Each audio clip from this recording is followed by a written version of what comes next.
नमस्कार शेतकरी मित्रांनो, आनंदाची बातमी समोर आलेली आहे. गेल्या काही वर्षापासून विशेषतः 2020 पासून 2024 पर्यंत शेतकरी सर्वजण एकाच गोष्टीची आतुरतेने वाट पाहत होते. ती म्हणजे आपल्या हक्काचा पीक विमा म्हणजे क्रॉप इन्शुरन्स. कधी 2020चा पीक विमा अजून मंजूरही झालेला मिळाला नाही, तर कधी 2022 ची रक्कम वेळ केवळ कागदावर किंवा पोर्टलवर जमा झाली अशी दिसत होती. पण प्रत्यक्षात खिशात मात्र दमडीही आली नव्हती.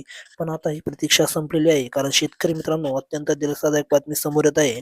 मागील 4-5 वर्षापासून रखडलेला आणि विविध तांत्रिक कारणामुळे अडकलेला पीक विमा आता शेतकऱ्यांच्या बँक खात्यात जमा व्हायला सुरुवात झालेली आहे. तो तुम्ही कसा पाहू शकता याची सविस्तर माहिती आपण त्या ठिकाणी अ, सविस्तरपणे या व्हिडिओच्या माध्यमातून सांगणार आहोत. तर त्यासाठी शेतकरी मित्रांनो, हा व्हिडिओ शेवटपर्यंत नक्की बघा. सर्वप्रथम शेतकरी मित्रांचं आपल्या मराठी साईट या यूट्यूब चॅनलवर सर्वांचं स्वागत आहे. तर बघा, नेमका विषय असा आहे की पीएम पीक विमा योजनेच्या पोर्टलवर अनेकदा तुमची क्लेम रक्कम मंजूर असल्याचे दिसायचे. काही ठिकाणी ऑफलाईन पेड किंवा डिसीज क्लेम द्वारे पैसे दिल्याचे स्टेटस होते.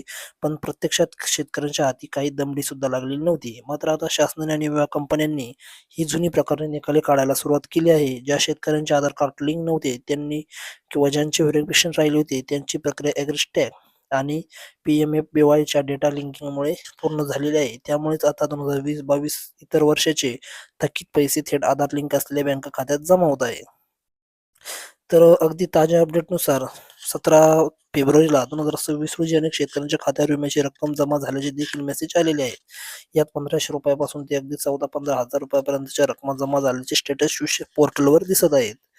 तर तुमचे पैसे आले का नाही आणि तुम्ही ते कसे तपासणार आहेत? तुम्ही घरबसल्या मोबाईलवर कसे तपासू शकता? चला तर बघूया. सर्वप्रथम पी-एम-एफ-बी-वाय या पोर्टलवर जायचंय.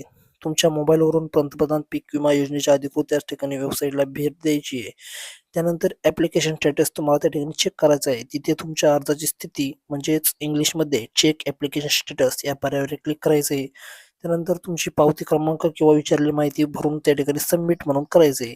त्यानंतर जर तुमचे पैसे जमा झाले असतील, तर तिथे मंजूर रक्कम म्हणजे अमाउंट, जमा झालेली तारीख आणि ज्या बँकेत पैसे गेले त्या बँकेचा खाते क्रमांक त्या ठिकाणी तुम्हाला दिसणार आहे.